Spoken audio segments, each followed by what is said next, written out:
नमस्कार, मैं कमलेश कबीर आपका एक बार फिर स्वागत करता हूं इस नए एपिसोड में। आज के इस एपिसोड में हम बात करेंगे आम आदमी पार्टी की। आप सभी को पता है, इस वक्त देश जो है वो राममय हो रखा है। चारों तरफ जो है वो राम मंदिर की ही चर्चाएं हैं और आप मीडिया हाउस पे चले जाइए, सोशल मीडिया पे चले जाइए, आप हर जगह जो है वो सिर्फ राम मंदिर की चर्चाएं ही देखेंगे। और इस वक्त राजनीति भी जो है वो राम मंदिर के ऊपर ही हो रही है। भारतीय जनता पार्टी जो इसका क्रेडिट लेने में लगी हुई है और क्रेडिट जो है वो लेने में आगे भी है, और वो इसलिए भी है क्योंकि जो राम मंदिर का जो आंदोलन हुआ था 1992 से लेकर अब तक, तो भारतीय जनता पार्टी के मैनिफेस्टो का पार्ट रहा है राम मंदिर। तो स्वाभाविक है भारतीय जनता पार्टी जो है वो इसमें आगे रहेगी। विपक्ष जो राम मंदिर के उद्घाटन समारोह में, प्राण प्रतिष्ठा समारोह में जाने से कतरा रहा है, उनको डर है कि कहीं उनका जो वोट बैंक है वो उनके हाथ से नहीं निकल जाए। और जब मैं वोट बैंक की बात करता हूँ तो वोट बैंक आपको समझ में आ रहा होगा, क्योंकि कांग्रेस पार्टी की समस्या ये हो चुकी है कि मुस्लिम तुष्टीकरण की राजनीति की वजह से कि उनको लगता है कि अगर वो राम मंदिर के प्राण प्रतिष्ठा समारोह में जाएंगे तो कहीं ना कहीं उनका जो मुस्लिम वोट बैंक है वो उनके हाथ से निकल जाएगा। लेकिन कांग्रेस पार्टी को ये सोचना चाहिए कि उनका जो मुस्लिम वोट बैंक जो उनके हाथ से जाना था वो 1992 में ही चला गया। अब ऐसा कुछ होने वाला नहीं है, लेकिन इससे वो जो है वो हिंदू विरोधी एक पार्टी की छवि जरूर बन जाएगी।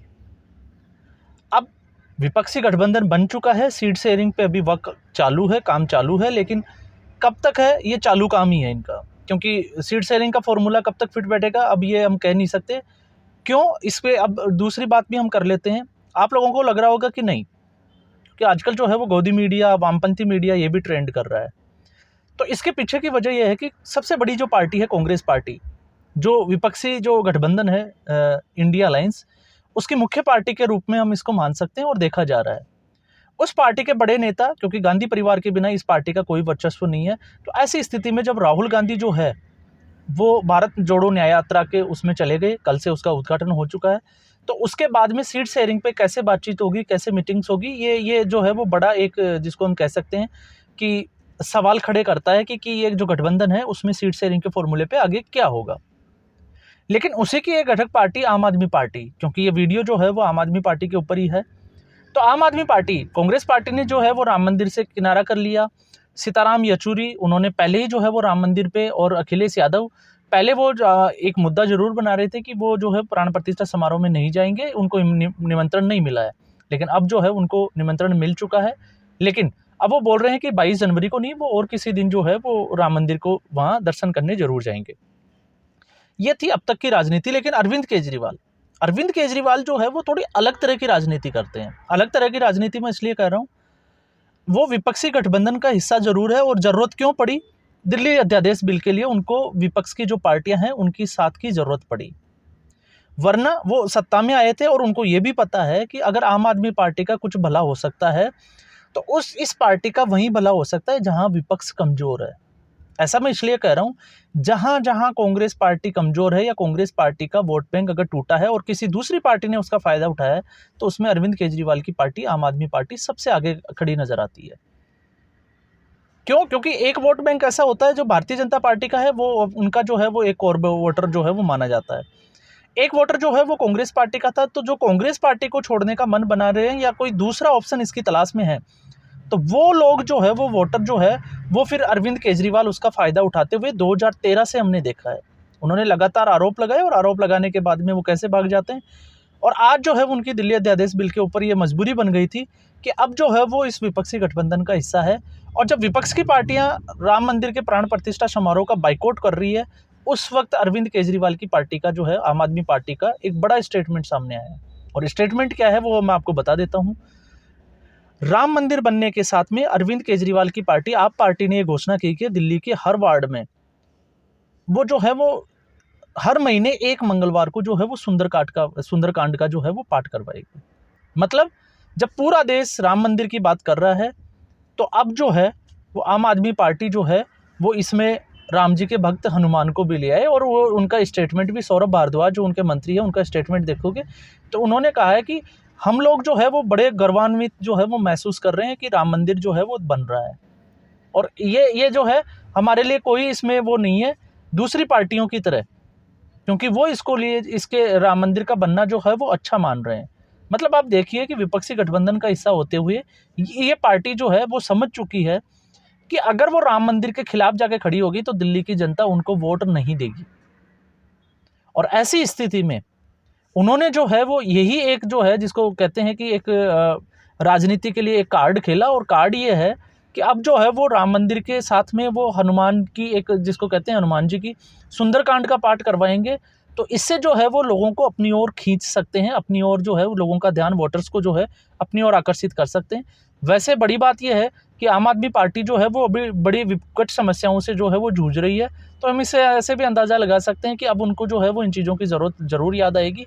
लेकिन अरविंद केजरीवाल और विपक्षी गठबंधन, अब देखना यह है कि अरविंद केजरीवाल के इस स्टैंड से विपक्ष की पार्टियां जो है वो नाराज होती है या इनके साथ में खड़ी रहती है। क्योंकि अरविंद केजरीवाल ने अपना स्टैंड जो है वो बिल्कुल साफ तौर से क्लियर कर दिया है कि वो जो है वो राम मंदिर के साथ है। और वो जो है हर वार्ड में, आपको मैं ये भी बता देता हूँ कि दिल्ली के हर वार्ड में और एक बहुत बड़ा कार्यक्रम, एक बहुत बड़ा आयोजन करने की जो है वो तैयारियां आम आदमी पार्टी ने शुरू कर दी है। ये नहीं है कि शुरू करने जा रहे हैं, शुरू कर दी है।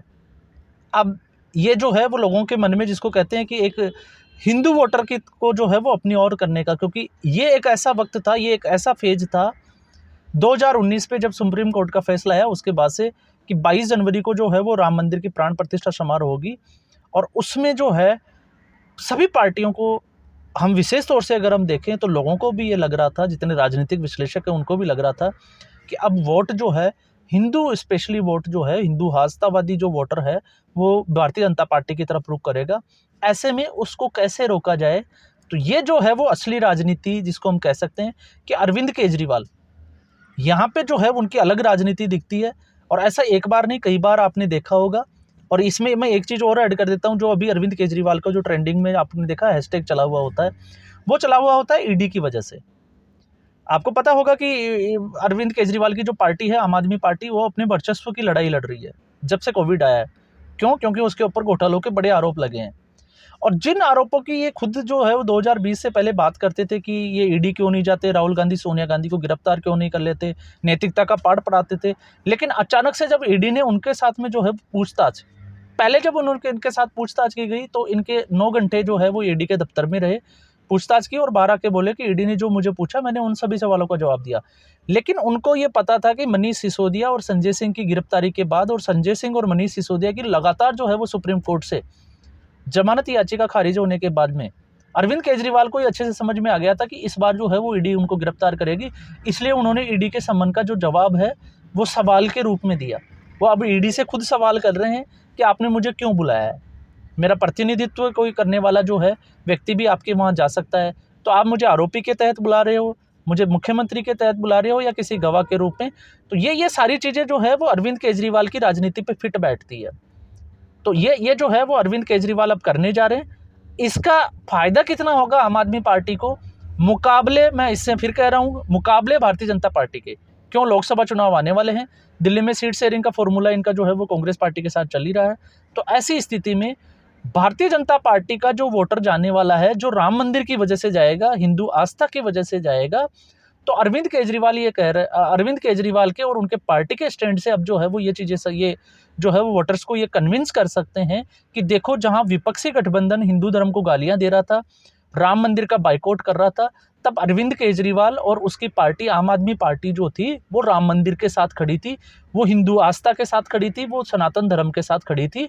और इसी वजह से उन्होंने जो है वो राम मंदिर की जब तैयारियां जोरों से चल रही थी तो उन्होंने हर महीने दिल्ली में जो है वो सुंदरकांड का पाठ जो है वो सरकार की तरफ से एक बड़ा आयोजन करने का जो है वो एक जिसको कहते हैं कि एक नई रीति, एक नया रिवाज जो है वो शुरू किया गया है।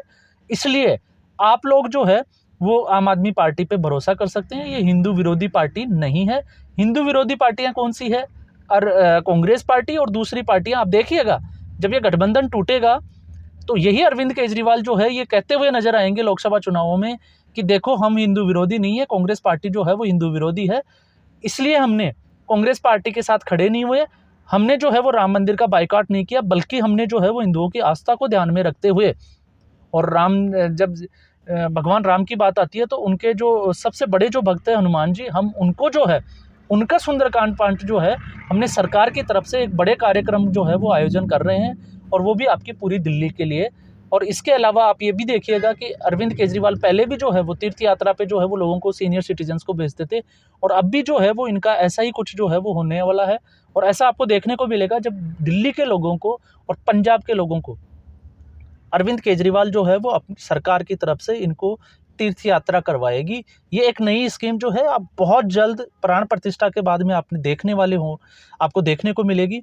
ये मैं दावे के साथ कह सकता हूँ। तो आज के एपिसोड में बस इतना ही। उम्मीद करता हूँ ये एपिसोड आपको पसंद आया होगा। लाइक करें, शेयर करें और चैनल को ज़रूर सब्सक्राइब करें। नमस्कार।